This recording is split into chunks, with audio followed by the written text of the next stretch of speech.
بسم الله توكلنا على الله ولا حول ولا قوة إلا بالله. يا رب يا رب كرمك علينا.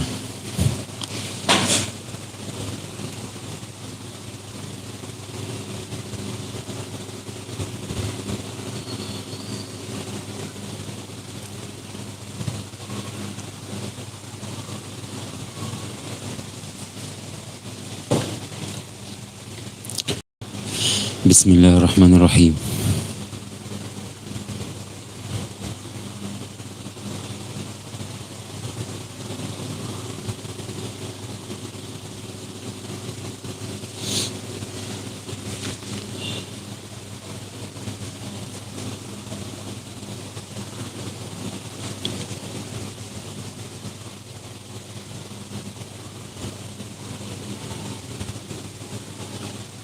مساء الورد والفل والياسمين يا أستاذ عبد الله، حبيبي يا حبيبالي، يا مشرفني ومنورني. يا رب يكون الصوت تمام.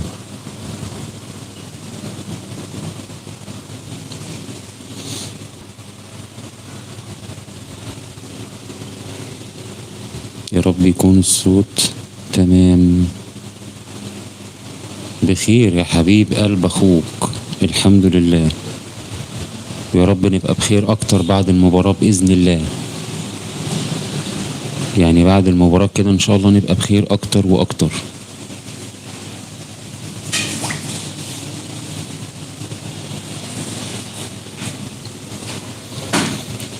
لايكات يا حلوين. ضغطتين على الشاشة كده عشان الدنيا تبقى حلوة. هما ضغطتين اتنين بس، ليس اكتر ولا اقل.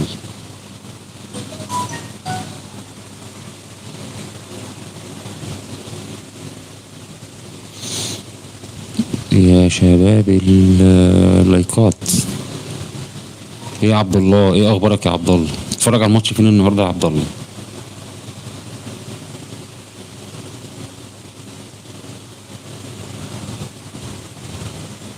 شكلك هتتفرج عليه في البيت زيي.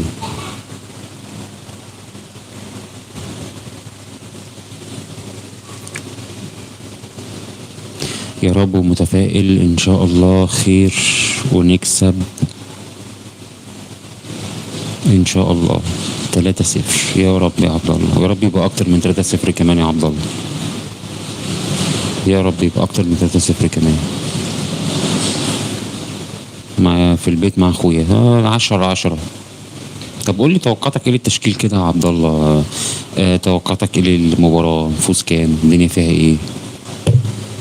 خد ودي معايا كده. يعني احنا لازم نفوز النهارده. ده حاجة اكيدة، حاجة بنسبة 100% لازم تحصل النهارده، اللي هو الفوز بإذنك يا رب. بإذنك يا رب طبعا، عشان خاطر ما بقاش ايه، عشان خاطر ما بقاش بقول حاجة اللي هو يعني بعاند. لا، احنا بنقول ان شاء الله باذن الله الفوز، نفوز باذن الله معنويا بقى للعيبه ولينا كجمهور ولكل الناس. يعني هي حاجه لابد منها الفوز. اتمنى حاجه يا جماعه، محدش ينسى اللايك. ضغطتين على الشاشه بس، ضغطتين على الشاشه ورا بعض كده، عشان خاطر اللايف بس ينتشر ونجمع اكبر كم ممكن، ونتكلم مع بعض شويه عن مباراه الاهلي وبيراميدز اللي هتبقى كمان تقريبا ساعة بربع، ساعة وربع.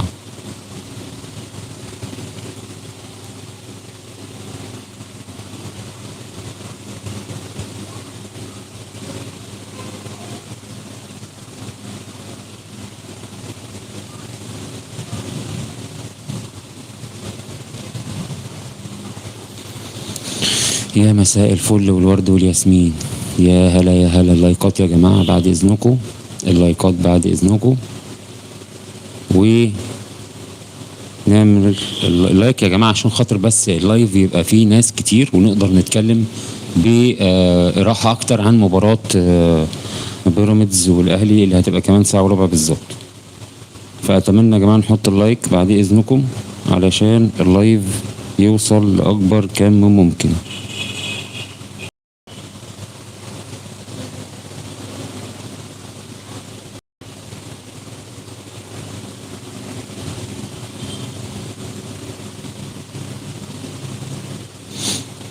بسم الله والسلام على رسول الله. 4 بس يا جماعة اللي حطوا لايك، 4 بس، مش معقول والله. اللايكات يا جماعة ضغطتين على الشاشة كده بالصلاة على النبي هتلاقي الدنيا بقت زي الفل. هتلاقوا الدنيا بقت زي الفل اقسم بالله.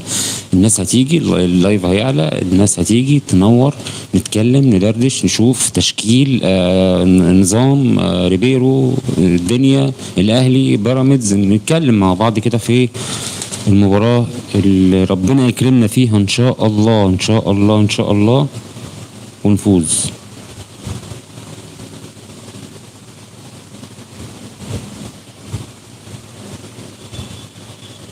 يلا يا جماعة، واللي عنده توقع للتشكيل يقوله لي كده بالصلاة على النبي في السريع. بسم الله الرحمن الرحيم. عبد الله بيقول تشكيل شناوي وياسين مرعي وبيكهام. ياسين مرعي بيكهام كريم فؤاد خط النص، اليو ديانج بين رمضان قفشه قدام جراديشار تريزيجيه وزيزو. طب ده التشكيل اللي انت متوقعه او اللي انت بتتمناه ولا ايه؟ يعني ده ايه بالظبط يا عبد الله؟ ده توقع ولا تمني ولا ده ايه بالظبط؟ تيم يا تيم، منور الدنيا يا تيم، احلى تيم في الدنيا، منور الدنيا يا غالي. ده توقع ولا ده تمني ولا ده ايه بالظبط يا عبد الله؟ توقعك؟ لا انا توقعي غيرك خالص يا عبد الله. يعني مع احترامي ليك في حراسه المرمى محمد الشناوي ماشي مفيش مشكله، بس اعتقد ان ياسين مرعي لسه مصاب، لسه مش جاهز للمباراه، وهيلعب تقريبا باشرف داري و... وبيكهام. وعلم على اللي انا بقوله.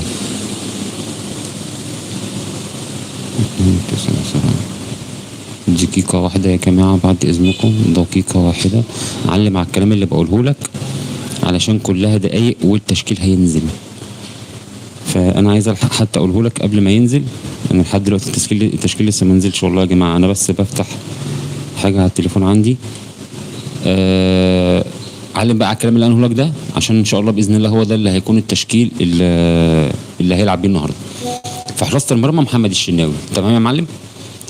ان ياسين مرعي مصاب فبنسبه كبيره هيلعب باشرف داري وجنبه بيكهام، وهيلعب بهاني وكريم فؤاد شمال ويمين، تمام. في نص الملعب بقى ديانج وبن رمضان، دول شيء اساسي. اللي قدامهم مين بقى؟ يا هيبقى زيزو يا هيبقى تريزيجيه.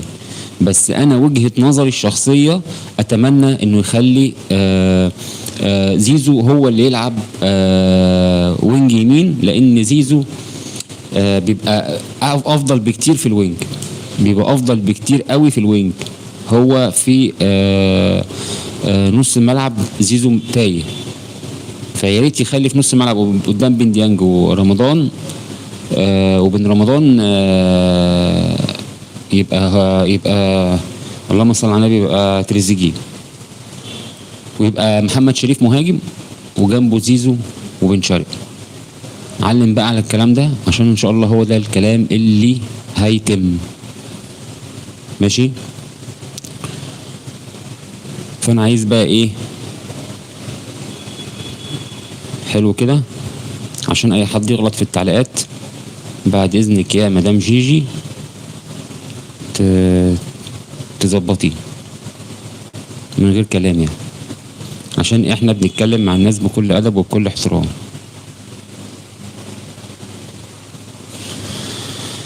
الماتش الساعة 9 بإذن الله، بإذن الله الماتش الساعة 9.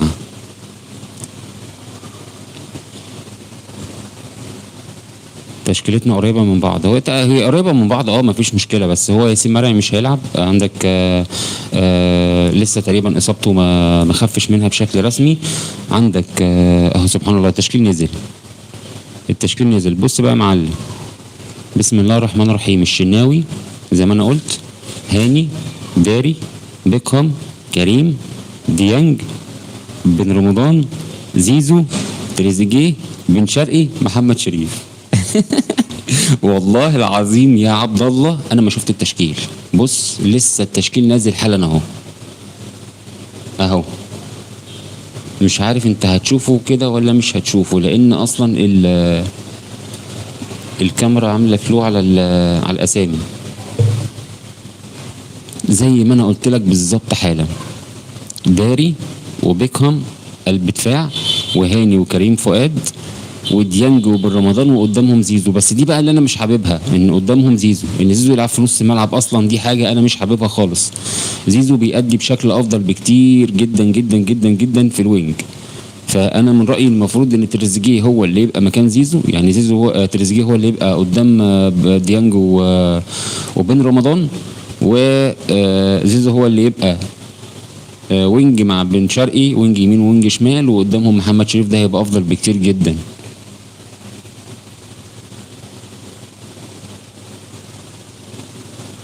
يا ليجند الساعة 9، الساعة 9 يا حبيب قلبي. منورة مدام بشرى، منور يا أحمد. الماتش الساعة كام؟ الماتش الساعة 9 بأمر الله، الساعة 9 بأمر الله. ربنا ان شاء الله يوفق النادي الاهلي النهارده، يعمل ماتش حلو، يكون ريبيرو مركز وقاري الماتش كويس، وحافظ الماتش كويس، وحافظ فرقه بيراميدز كويس ودارسهم. لان انا ابتديت احس ان ريبيرو بينزل الماتش على الله حكايته، مش دارس الفرقه اللي قدامه كويس، مش عارف ايه نقط ضعفهم. حتى التشكيلات اللي بيعملها، يعني بحس اوقات كتير قوي كده عبد الله ان ريبيرو وعليكم السلام ورحمه الله وبركاته. تحديات زياد ومحمود، منور الدنيا. بحس ان هو معظم الوقت كده بيكون بيلعب خسران مثلا او متعادل وكلام من ده كتير، وهوب الاقيه منزل لي مثلا احمد رضا مكان بيكهام مكان بن رمضان، والاقيه مثلا مش عارف مطلع محمد شريف مثلا، لو محمد شريف اللي بيلعب ومنزل جراديشار، او العكس بيطلع جراديشار وينزل محمد شريف. ما تفهملوش، يعني انت ما تفهملوش الدنيا فيها ايه، بيعمل تبديلات غريبه قوي، وفي عز ما هو المفروض ان انت خسران او متعادل، فالمفروض تنزل لعيبه تكسبك، المفروض تنزل لعيبه تعمل لك فرق، تعمل لك فرق في السكور، تعمل لك فرق في الاداء، تعمل لك فرق في المباراه، تلعب لعب هجومي.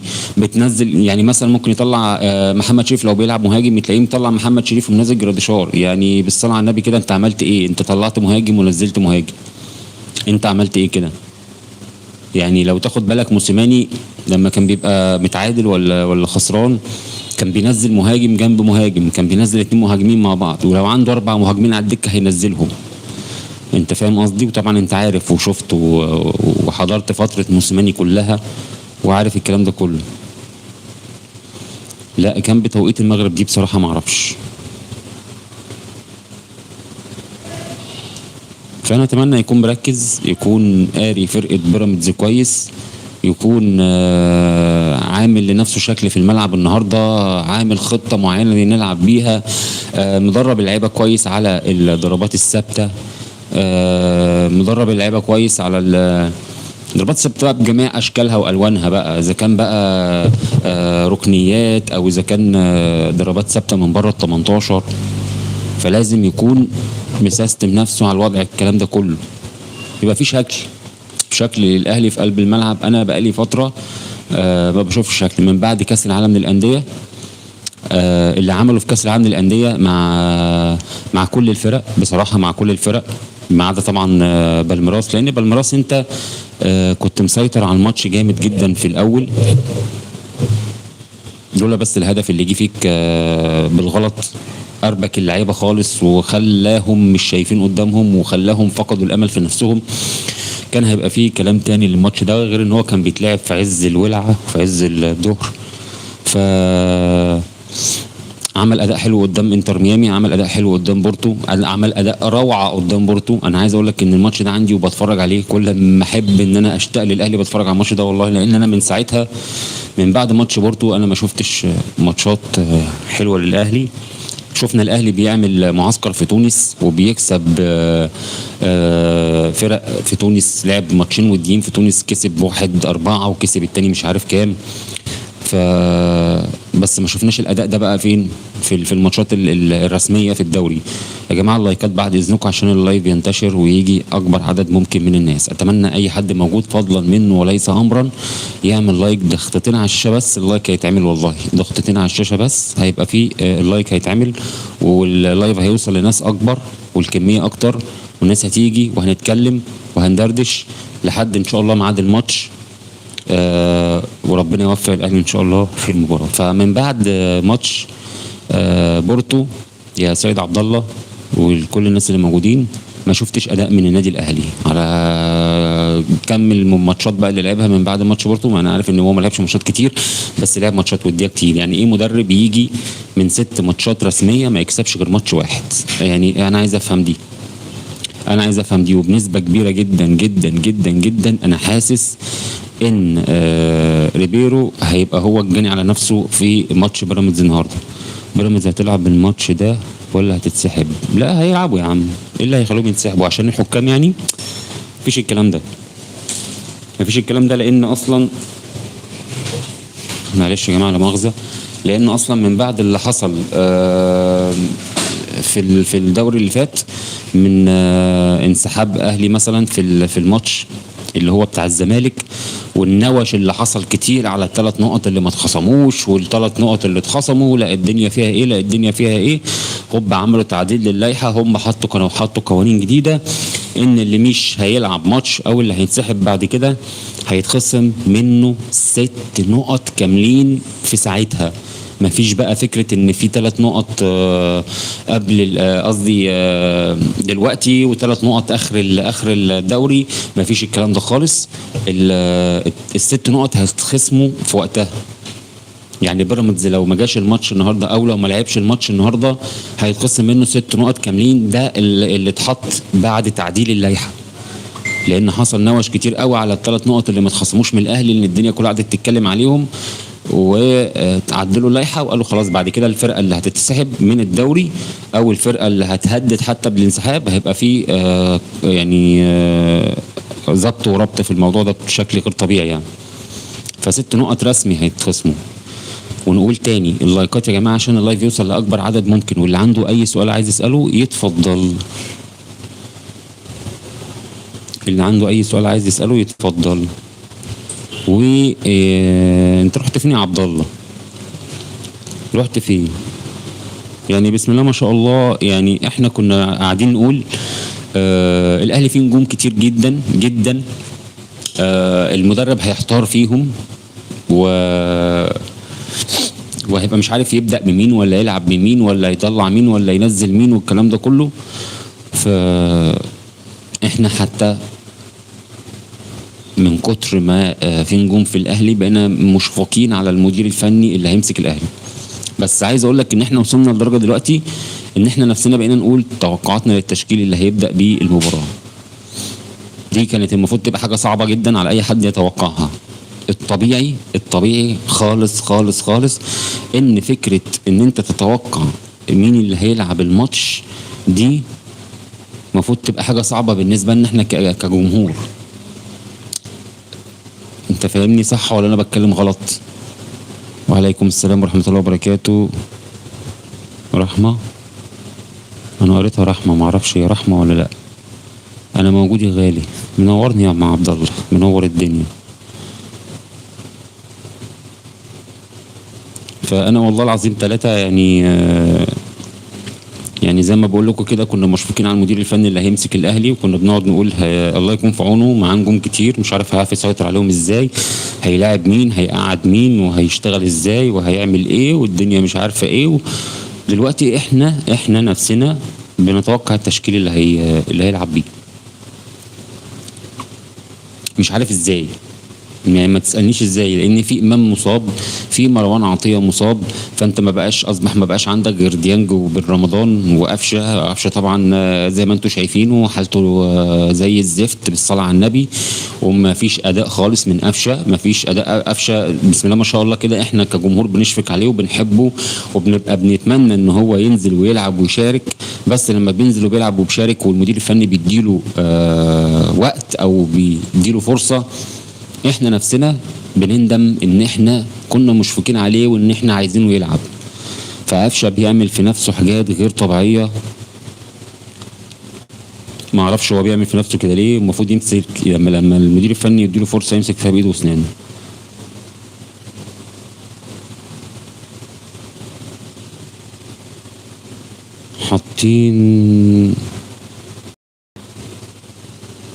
حاطين يا غاليه طلع ممتاز اهلاوي بدون حكي. مش فاهم حاجه، انا مش فاهم حاجه الصراحه، مش فاهم حاجه يا رحمه بصراحه،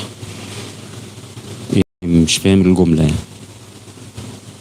قفشه مش في مستواه خالص خالص. قفشه عايز يتكهرب والله العظيم ما بهزر. ما تفهمش هو قفشه ماله يعني. مش ده قفشه اللي كان مع بيراميدز، مش ده قفشه اللي احنا شفناه اول ما جه الاهلي، مش ده قفشه بادائه يعني. قفشه يا جدعان كان بيجيب اهداف من ضربات ثابته مع بيراميدز بالهبل بالهبل. ما اعرفش قفشه فين قفشه راح فين اصلا ما اعرفش. بتقصد على اللايك؟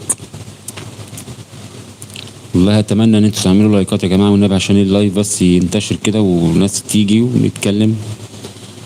ايه رايك في التشكيله يا رحمه؟ ايه رايك في التشكيل اللي الاهلي نزل بيه دلوقتي؟ ولو مش عارفاه اقوله لك تاني. الشناوي واشرف داري، والشناوي اشرف داري، بيكهام، هاني، كريم فؤاد، بن رمضان، ديانج، زيزو، بن شرقي، اللهم صل على النبي، محمود حسن تريزيجيه، ومحمد شريف. قولي لي ايه رايك في التشكيل، واي اهلاوي موجود في اللايف يقول ايه رايك في التشكيل، وهل التشكيل ده هيكون هو التشكيل اللي هيجيب لنا ال3 نقط من بيراميدز النهارده، ولا يعني انا اتمنى بصراحه، انا اتمنى ان هو ده التشكيل اللي يجيب لنا النهارده الفوز من بيراميدز. بسم الله الرحمن الرحيم. بس شغال حلو يا رحمة وما بيقطعش، ممكن يكون من عندك. والله الحمد لله ان انت طمنتني في الموضوع ده يا زياد ومحمود. لا يا رحمة مفيش تقطيع. طب الحمد لله، الحمد لله. يا جماعة اللي مش مشترك في القناة يشترك ويفعل زر عشان خاطر يوصلوا كل جديد. بليز من فضلكم اللي مش مشترك في القناه يشترك، ويا ريت نعمل لايك، ضغطتين على الشاشه كده صغيرين. اللايك هيتعمل والدنيا هتبقى زي الفل.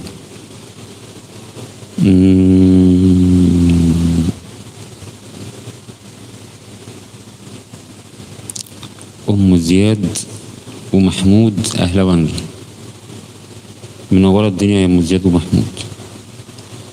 فانا شايف ان التشكيل دوت يعني هنقول ايه، هو انسب تشكيل وهو اقرب تشكيل.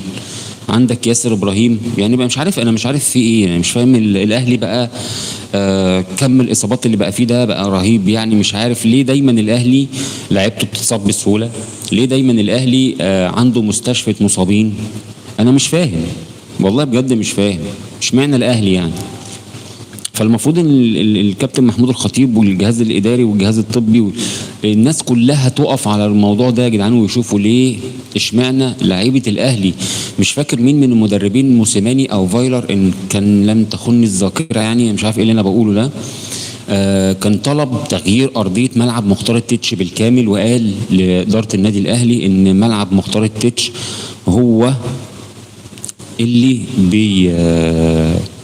ملعب مختار التتش هو اللي السبب في بوظان ارضيه، ان هو السبب قصدي في اصابه اللاعبين. يا هلا يا هلا يا رحمه، منوره الدنيا، احلى عيله في الدنيا، منوره الدنيا واحلى عيله في الدنيا. فالناس اللي موجوده فوق في الدنيا تنزل معانا كده في التعليقات وتتكلم وتعمل لايك كده وتشاركنا في الموضوع، اتمنى يعني. اتغيرت ارضيه ملعب مختار التتش وبرضه في اصابات. طب وبعدين بجد يعني محمد شريف قصدي ياسر ابراهيم مصاب، امام عاشور مصاب، بس كده كده احنا عارفين امام عاشور مصاب ازاي. مروان عطيه مصاب، عندك سكواد رهيب، عندك لعيبه مهمه جدا جدا جدا ولاعيبه اساسيه مصابه. اي نعم فرصه مروان عطيه بقت ضعيفه جدا جدا جدا في النادي الاهلي، بس مروان سيظل لاعب مهم جدا جدا جدا جدا في نص الملعب. انا بشوف ان مروان جنب اليو ديانج وقدامهم بن رمضان ده هيكون افضل بكتير، بس في اللحظه دي حد من الثلاثه مش هيلعب، زيزو، بن شرقي، تريزيجيه. لو لعب بمروان لما يرجع وديانج وقدامهم بن رمضان، او مروان وديانج وقدامهم امام، ممكن بنسبه كبيره حد من الثلاثه ما يلعبش. المشكله ان انت عندك في نص الملعب تخمه رهيبه، فاللي هيتظلم فيها هو مروان عطيه. والله العظيم مروان عطيه هو اللي هيتظلم في الحته دي، لان خلاص انت عندك بن رمضان ده مش هيطلع من الملعب، خلاص ده حاجه مفروغ منها. عندك ديانج، انا شايف ان ديانج واحد من اللعيبه اللي المفروض ما تطلعش من ارض الملعب خالص. وامام عاشور، اتنين لعيبه منهم من الناس بتوع خط نص الملعب دول كلهم، او من لعيبه خط نص الملعب دول كلهم، هم اللي هيبقوا اساسيين بنسبه 1,000,000,000%. بن رمضان وامام عاشور. بن رمضان وامام عاشور مش هيطلعوا من ارض الملعب. تحط انت بقى جنبهم زي ما تحط، عايز تحط بقى ايه، مروان حط، عايز تحط ديانج حط. اعتقد ان ديانج ومروان ممكن يبدلوا مع بعض، واعتقد ان قفشه المفروض يشوف له اي نادي تاني يروح يلعب فيه، لانه بالمنظر ده مش هيلاقي مكان ليه في خط نص النادي الاهلي. وهو السبب، يعني هو السبب في الموضوع ده. يا رحمه انت اهلاويه، حاطه لوجو الاهلي، يعني اكيد اخيرا لقيت حد معايا في العيله اهلاوي. يا جدعان، طيب الحمد لله ربنا كرم، ده كرم من عند ربنا يا جدعان، ده في حد ذاته كرم من عند ربنا. فإن ربنا يسهل ان شاء الله للاهلي ونفوز النهارده ان شاء الله باذن الله بسكور. شايفك بتختفي كده يا عبد الله، ما اعرفش انت بتروح فين.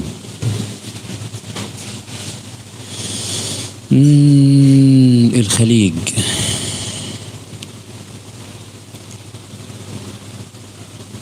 ازاي ليه هنا مفيش اهلاوي؟ مش عارف والله، يعني مش عارف، يعني العالم كله اهلاويه. وقالت حبيبي والله ما فيهاش اهلاوي الا انا. ممكن يكون في ناس اهلاويه على استحياء، يعني انت فاهمه اللي هو يعني انا اهلاوي بس مش بتفرج على كوره قوي، مش بشجع كوره قوي. على فكرة الدكتورة رحمة من أشد المتعصبين للأهلي. يا مساء الأنوار، يا مساء الأنوار، ده أنا أهلاوي رخم، ده أنا أهلاوي مش عارف أقول لك إيه ولا أعيد لك إيه يا محمد. إن شاء الله الفوز للأقدر واللي يستحق، ان شاء الله ان شاء الله باذن الله. حتى لو مش احنا الاقدر، احنا اللي هنفوز زي مدام شريفه باذن الله، باذن الله. وانا عندي عشم في ربنا كبير قوي قوي قوي قوي.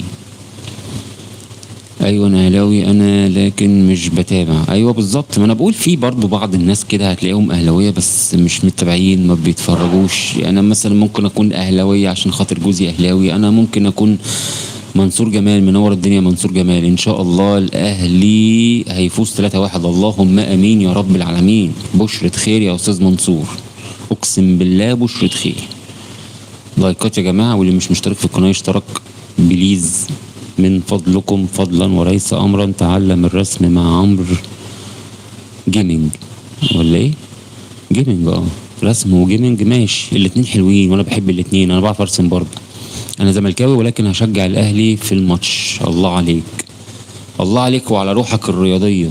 طب اسمك ايه؟ ما انا عايز اسم بقى، انا عايز اعرف الاسم. ما دام انت راجل زملكاوي محترم فلازم نعرف اسمك. نور علي منور الدنيا. مين كاظم مش عارفه ايه مش عارف، مش ما جمعتش اللي انت كاتبه الصراحه والله. على فكره الدكتوره رحمه من ارقى الناس اللي تتناقش معاها، لانها مثقفة جدا ومحترمة جدا جدا جدا، فوق راسي. كل واحد موجود في اللايف ده فوق راسي من فوق. كلكم منورين الدنيا وكلكم فوق راسي من فوق. عمرو منور الدنيا يا عمور، احلى عمرو في الدنيا. انا اخويا اسمه عمرو برضه، اخويا الكبير. احلى عمرو في الدنيا.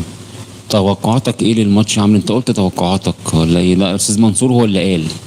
انت قول لي بقى توقعاتك ايه؟ الاهلي هيكسب كام ان شاء الله النهارده؟ هو ان شاء الله ما يبقاش في كام، فيها كام صفر يعني، فاهم؟ ان شاء الله يعني باذن الله. الماتش هيبدأ امتى؟ الماتش هيبدأ امتى؟ اتنين ورا بعض. الماتش هيبدأ امتى؟ الماتش هيبدأ الساعة 9 بإذن الله. جي كي. جي كي نفسي نعرف اسم يعني يا جماعة. نفسي الناس اللي بتخش تتعلق على لايفات وتحط كومنتات مثلا، فليه ما نبقاش محطوط اسمنا مثلا؟ اسم حتى لو اسم مستعار او اسم شهرة مثلا. يعني ممكن مثلا واحد يبقى اسمه محمد واسمه ميدو، يعني بيدلعوا بيقولوا له ميدو، حط اسم الشهرة لو مش عايز تحط اسمه الحقيقي، بس انا مش شايفها عيب يعني. ف 3-0 يا رب باذن الله، يا رب يا رب 3-0 باذن الله. اللهم امين ان شاء الله. نفسنا بس تتفتح كده والواحد ينام فرحان وينام مبسوط، علشان ان شاء الله تبقى الدنيا حلوه كده ونكسب ماتش، يبقى في ماتش. نفسي اتفرج النهارده على ماتش عالي الجوده. منوره الدنيا مدام اميره، عليكم السلام ورحمه الله وبركاته. نفسي اشوف ماتش عالي الجوده من النادي الاهلي النهارده بامانه يعني. وانا شايف ما شاء الله الجماهير متوافده بطريقه غير طبيعيه. جماهير الاهلي الان من امام استاد السلام. سلام ليه؟ سلام ايه اللي رافع البوست ده ولا ايه؟ في ايه؟ هو مش المفروض الاهلي ماتش النهارده؟ ماتش الاهلي يا جدعان، المفروض الماتش في استاد القاهره، ولا استاد القاهره مقفول ولا ايه؟ بصوا الجماهير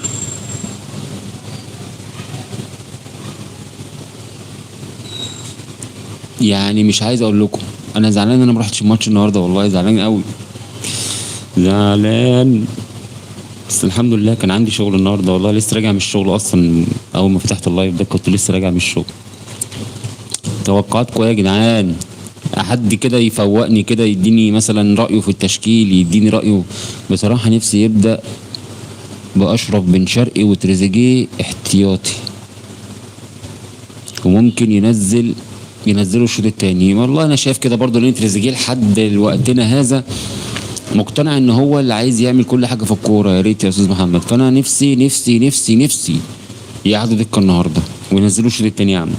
ان شاء الله كده لو جبنا جون او اتنين ينزلوا الشوط التاني، علشان تريزيجيه لحد الان محسس نفسه ومهيئ لنفسه ان هو الكل في الكل، وهو اللي هيعمل كل حاجه في الكوره. محمود المنياوي الحمد لله انك ما رحتش. ليه؟ انت هناك ولا شكلك هناك؟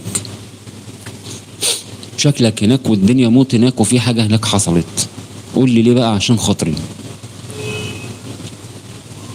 والله زعلان ان انا ما رحتش اقسم بالله.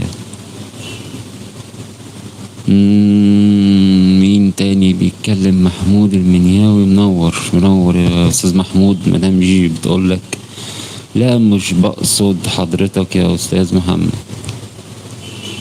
والله ما انا فاهم حاجه يا رحمه. وبعدين مش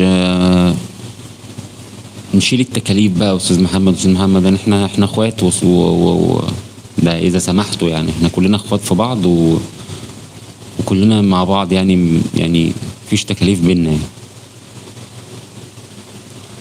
ليه كويس ان انا ما روحتش برضه. انا ما فهمتش. فهمني ايه اللي حصل.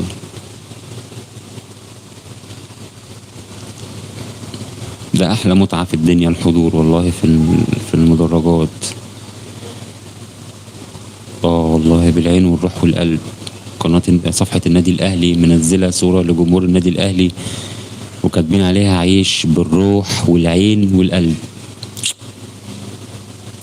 صفحه الاهلي بتتغزل في جمهورها يا جدعان والله. باذن الله الفوز للاهلي 3-0 او 3-1 باذن الله. يا رب يا محمد، يا رب يا رب.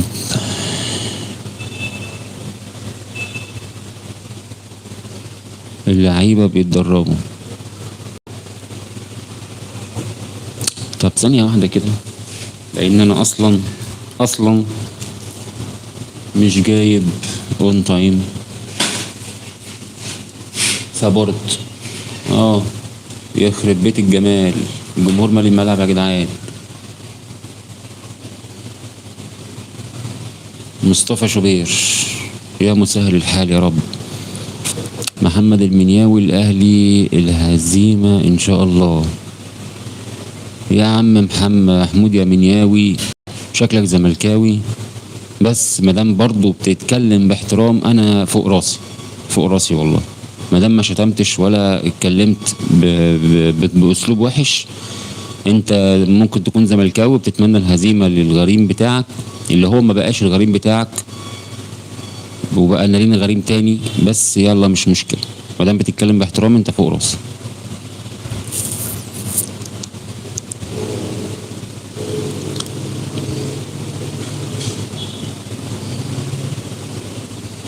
محمود المنياوي زملكاوي عارفه جيد يا ستي، مفيش مشكلة، منورة الدنيا مدام هيام. مفيش مشكلة مادام الراجل موجود في وسطينا وبيتكلم باحترام وبأدب، خلاص مفيش أي مشكلة خالص خالص خالص. أنا برحب بأي واحد زملكاوي يخش اللايف بتاعي ويكون محترم وبيتكلم باحترام، أنا ما عنديش معاه أي مشكلة على الإطلاق، عشان تبقوا عارفين يعني. أنا شايف بقى إيه، الدنيا حلوة في أرض الملعب أهي، اللعيبة بتتمرن، أليو ديانج، زيزو، أشرف داري، كريم فؤاد، اديهم واحدة حلوة يا زيزو.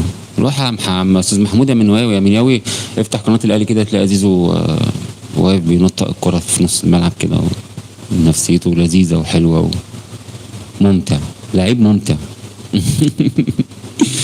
حبيبي يا أستاذ محمود، والله احنا بنهزر مع بعض وبناخد وبندي مع بعض كده في قلب اللايف.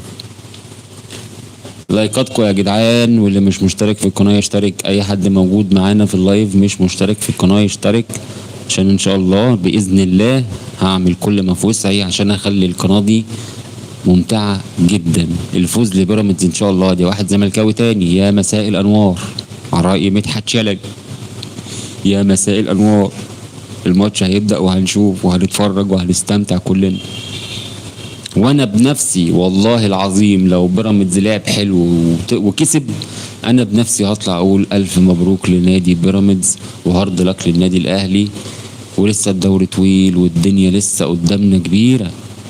انا عارف الزملكاويه دلوقتي موجودين ونفسهم مفتوحه وبيتكلموا وبيهزروا وبيحفلوا علشان هم في الصداره، مفيش اي مشكله يا جدعان خالص، الصداره بتروح وتيجي، الصداره بتروح وتيجي. انت عارف ايه اهم حاجه في الصداره؟ لا اعقل بقى كده وايه، مش عايزين هبل. الله لا لا، اعلى حاجه في الصداره انك تركب الصداره وما تنزلش من عليها تاني، ودي متخصص فيها النادي الاهلي، مع احترامي لاي زملكاوي موجود كلكم فوق راسي، بس النادي الاهلي محترف في الحته دي. مهم جدا جدا جدا انك لما تركب الصدارة محدش يعرف ينزلك.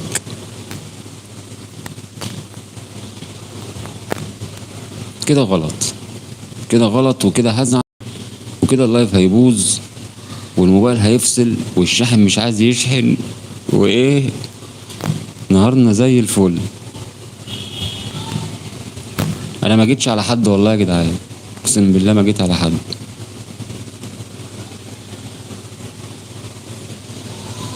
يا الحمد لله الحمد لله. الصدارة لما ايه تثبت علينا. لا والله بتكلم جد، والله بتكلم جد، والله عين ناس بدون ذكر اسماء. بص هو الحمد لله يعني لكل مجتهد نصيب، والعلم ما بتصيبش غير المؤمن، فمادام الواحد مؤمن بالله فسيبها على الله، ان شاء الله ربنا هيكرمنا والدنيا هتبقى حلوه. اهم حاجه بس لايكاتكم، واللي مش مشترك في القناه يشترك عشان انا افرح وانبسط، يعني اشتراكك هيفرحني ويبسطني ويخليني سعيد وايام هابيه من الاخر. ف سيبها على الله. فكره ان العين احنا مؤمنين بالله ولا مش مؤمنين بالله؟ عليه افضل الصلاه والسلام. اللهم صل وسلم وبارك عليك يا سيدي يا رسول الله. فاحنا مؤمنين بالله ولا مش مؤمنين بالله؟ احنا مؤمنين بالله. فادينا مستنيين اي حد يطلع يقول لك بقى زملكاوي الاهلي هيخسر ان شاء الله، ده الاهلي مش عارفه ايه. اهو خلاص، فاضل قد ايه يا جدعان؟ فاضل قد ايه حلوين؟ بسم الله الرحمن الرحيم. فاضل حوالي ساعه الا تلت على الماتش، وهنتفرج ونستمتع ونشوف الاهلي هيكسب الاهلي هيخسر. ماتش هيبقى حلو وماتش هيبقى وحش. هل الاهلي هيلعب حلو وهيكسب ولا هيلعب وحش ويكسب؟ هل بقى الاهلي لما يطلع للصداره هينزل من على تاني ولا لا؟ الكلام الجميل ده كله يعني. فهو الفكره، هو سهل ان انت تطلع للصداره في اول الدوري. ما هو دي فرق كتير عملتها. ما بتروجيت كان في الصداره من يومين، انت فاهم قصدي؟ فاللذيذ بقى ان انت لما تطلع تركب رقم واحد، هاشتاج واحد. ايوه زي مدام هيام كده راكبه هاشتاج واحد اهو. فلما تركب هاشتاج واحد ده بقى ما تنزلش من عليه، ما تقعش. ده المميز في الاهلي. فان شاء الله خير يعني.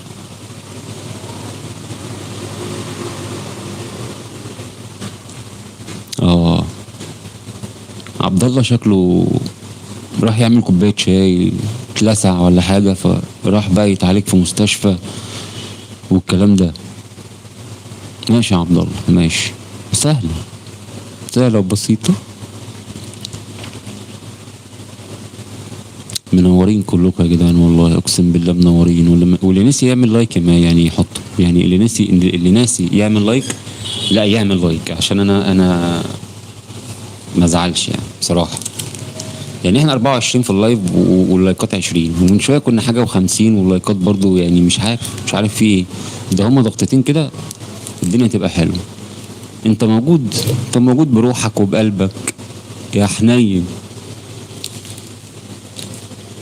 انا موجود يا فرحتي. ماشي يا عبد الله، ماشي. طب وزع شوية مفاتيح على المشرفين يا مذيع. يا سلام، بس كده. ده مش شوية مفاتيح، ده شوية مفاتيح مع شوية ايه، انابيب مع شوية سلاسل ميداليات عشان خاطر تحطوا فيها المفاتيح. محمد عبد التواب المحامي 5-0 البيراميدز. يا عيني عليك يا استاذ محمد يا محامي، اقسم بالله عالمي. 5-0 البيراميدز يا استاذ محمد. ليه حرام عليك، كتير يا استاذ محمد والله. الصدرة مقويه قلبكم يا استاذ محمد اقسم بالله. منور الدنيا يا استاذ محمد والله. تسلم يا باشا، منور. الاحترام حلو والله العظيم، الاحترام حلو. اي حد موجود في اللايف ده زملكاوي بيتكلم بكل احترام، انا ما عنديش اي مشكله. ده واحد زملكاوي من حقه انه يتمنى الهزيمه للمنافس بتاعه، من حقه تماما والله.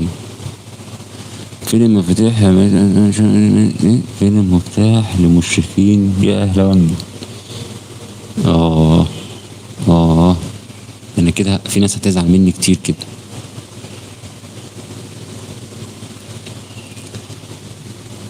فين رحت فين يا استاذ محمد؟ 5-0 يا استاذ محمد، وقلبك جابك تقولها. يا نهار ابيض، الاهلي بقى يتقال عليه هيخسر من بيراميدز 5-0. لا والله لا، مالكش حق.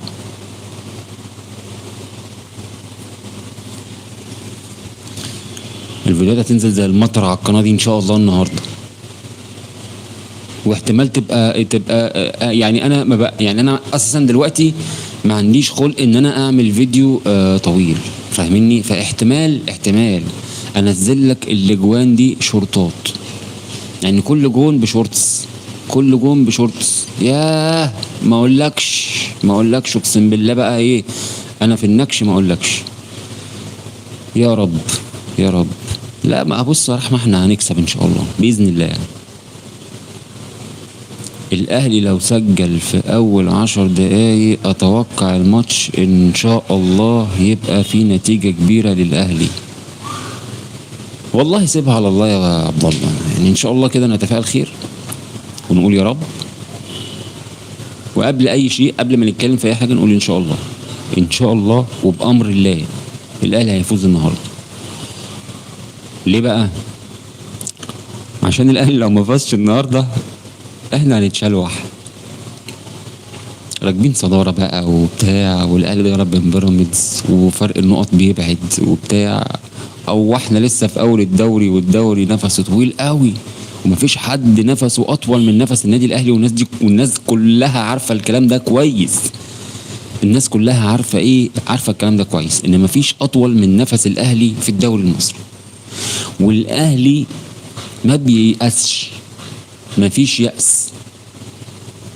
فاهمين قصدي ايه؟ يعني مفيش مستحيل مع الاهلي. انا عايز الزمالك والاهلي يفوز علشان كمان واحدة، علشان يروحوا يلعبوا ضد بعض يعني في، وكمان واحدة في الشهر التاسع. يا عيني يا عيني يا عيني يا استاذ عمرو. هو هما كده كده هيقابلوا بعض، ده دوري، مش شرط ان الاهلي يكسب عشان يقابل الزمالك او الزمالك يكسب عشان يقابل الاهلي، ده دوري وكده كده الاتنين هيقابلوا بعض. الاجواء في شوبير، يعني انت حاسس ان شوبير هو اللي هيبدأ؟ ما اعتقدش، ما اعتقدش. الشناوي هو اللي هيبدأ بنسبة كبيرة قوي.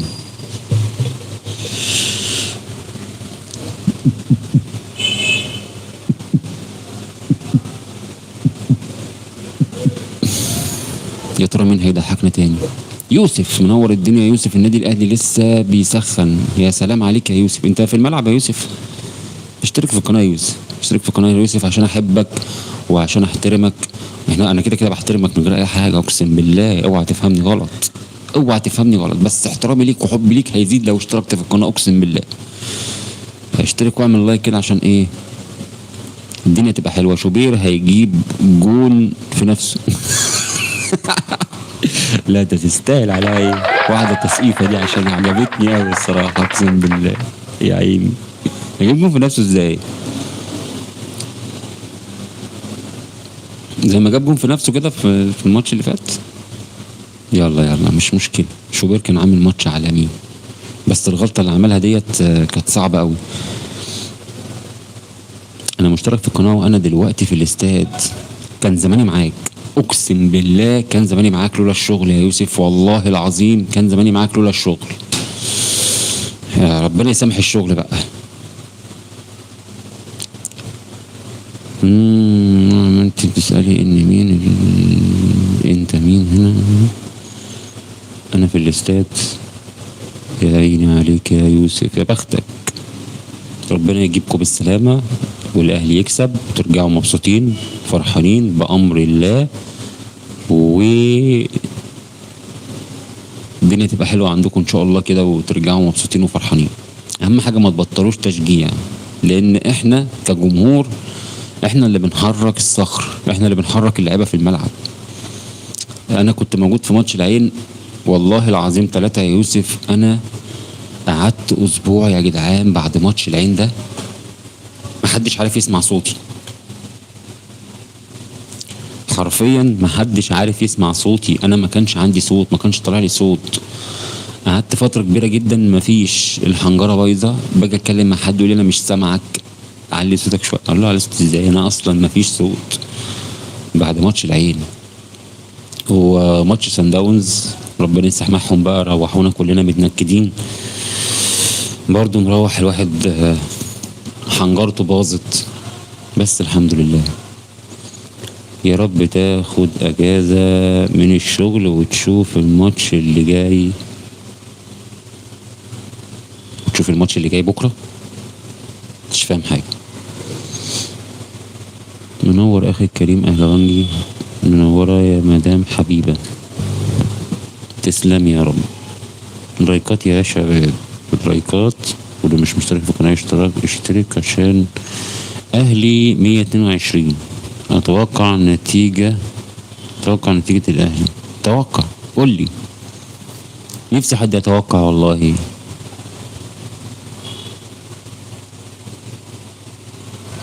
يلا يا اهلي 122، قول لي توقعاتك ايه للنتيجه ورايك ايه في التشكيل. النادي الاهلي يلعب تاني بكره ازاي يعني يا يوسف؟ 3-2. طب ليه الاتنين يعني يا اهلي 108؟ هو طبعا رايك يحترم ودي وجهات نظر، وفي الاول وفي الاخر الاهلي هيبقى كسبان. بس تصدق وتؤمن بالله، انا كاهلاوي لو الاهلي عامل ماتش عالمي وكسبان 4-0 ودخل فيه جون بزعل قوي. يعني انت تتخيل ان انا واحد من الاهلاويه اللي زعلوا جدا جدا جدا في ماتش ال5-3 بتاع الزمالك، مع ان قبل الماتش ما يبدأ ما كانش في واحد يتوقع او يتخيل ان الاهلي يكسب الزمالك 5. ماشي حلو، نقول حلو. الاهلي لحد قبل الماتش ما يخلص بتقريبا ربع ساعة او تلت ساعة كان كسبان 5-1. 5-1 وانا كنت مستني الجون السادس يجي. فانا كنت قاعد كل امل وكل فخر كده وعايز بقى ايه، عمال اقول يلا بقى السادس يجي بقى، السادس لازما يجي عشان يبقى 6-1 ونكرر المأساة دي تاني. هوب بلاقي دخل في الجون في التالت، الماتش خلص ايه 5-3. والله العظيم الاهلي كسبان 5-3 ومروح زعلان. شفت والله العظيم الماتش راح يبدأ عاملين يسخنوا، لا لسه التسخين، لسه هيخرجوا ويخشوا غرفة الملابس ويغيروا ويرجعوا، ده لسه في قصة وفيلم. اصلا لسه فاضل نص ساعة على الماتش، لسه بدري يا يوسف، لسه بدري يا يوسف، ما تطفشيش الشوية اللي في اللايف. انا اصلا فاتح القناة اهو، اون تايم سبورتس.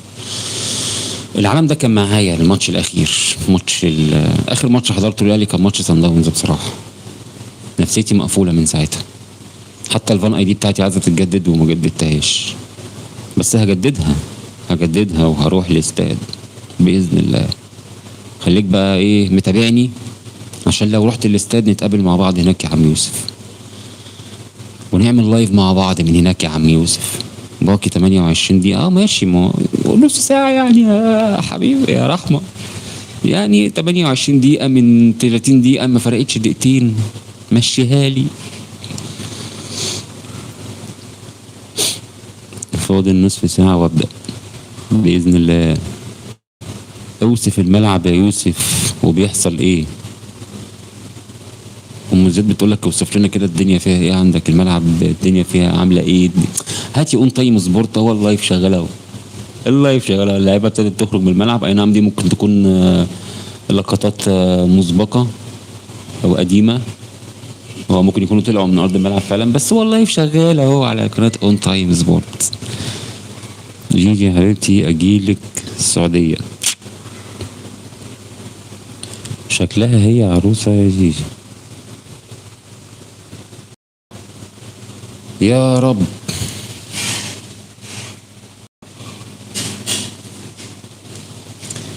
يا اخوانا اللي ما عملش لايك يعمل لايك. ماشي يا عبد الله، ماشي لكن انت واقف كده بتتفرج من بعيد وايه. لا بتاع ده عشان خنقني اساسا. يا ده البتاع ده رخم قوي، مش عارف انا مستحمله ازاي، بس بحب ان انا اكون لابسه علشان ابقى متاكد ان المايك شغال. اصل المايك ممكن يعملها في اي لحظه ويفصل، وهقعد بقى انا اتكلم واحرق في جاز، الناس عماله تقول لي مفيش صوت وانا مش شايف. السلام عليكم، منور الدنيا يا فهد،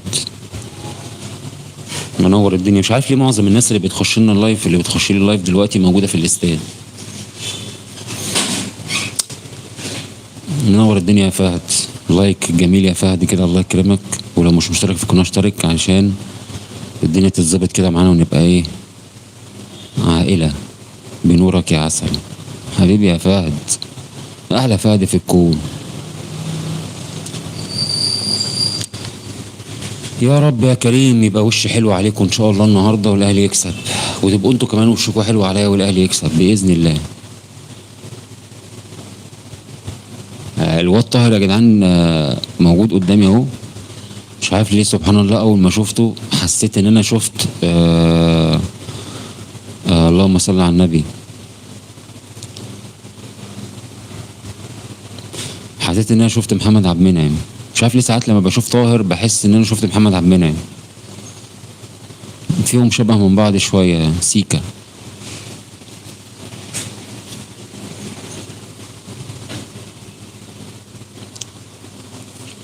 يا فهد رحت فين يا فهد؟